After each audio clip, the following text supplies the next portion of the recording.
ইসরায়েলকে জবাবদিহিতার আওতায় আনতে আন্তর্জাতিক সম্প্রদায়ের প্রতি আহ্বান জানিয়েছে বাংলাদেশ। তুরস্কের ইস্তাম্বুলে ইসলামী সহযোগিতা সংস্থা ওআইসির পররাষ্ট্রমন্ত্রীদের ৫১তম সম্মেলনে দেয়া এক বক্তব্যে বাংলাদেশের পররাষ্ট্র উপদেষ্টা মোহাম্মদ তৌহিদ হোসেন এই আহ্বান জানান।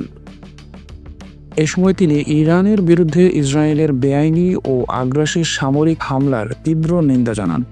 এই আগ্রাসনকে আন্তর্জাতিক আইন, জাতিসংঘ সনদ এবং ইরানের সার্বভৌমত্বের মারাত্মক লঙ্ঘন বলে উল্লেখ করেন তৌহিদ হোসেন।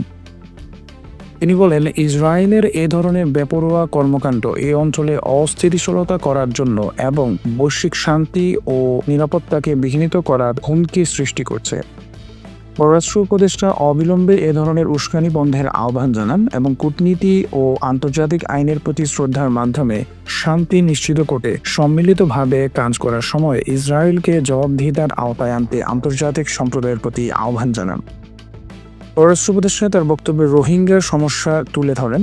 রোহিঙ্গাদের প্রত্যাবর্তনের জন্য মিয়ানমারের উপর কূটনৈতিক চাপ বাড়ানোর পাশাপাশি চলমান আইনি কার্যক্রমে অর্থায়নে সহায়তা করার আহ্বান জানান তিনি। মুসলিম বিশ্বের অভ্যন্তরীণ দ্বন্দ্ব ও ইসলামভীতি মোকাবেলায় আরও বিস্তৃত ও কার্যকর ভূমিকা রাখার জন্য ওআইসিকে আহ্বান জানান পররাষ্ট্র উপদেষ্টা। তিনি বলেন, বৈশ্বিক ও আঞ্চলিক চ্যালেঞ্জ মোকাবেলায় আমাদের উচিত ওআইসির প্রাতিষ্ঠানিক সক্ষমতা, জবাবদিহিতা এবং বাস্তবায়ন প্রক্রিয়াকে আরও শক্তিশালী করা।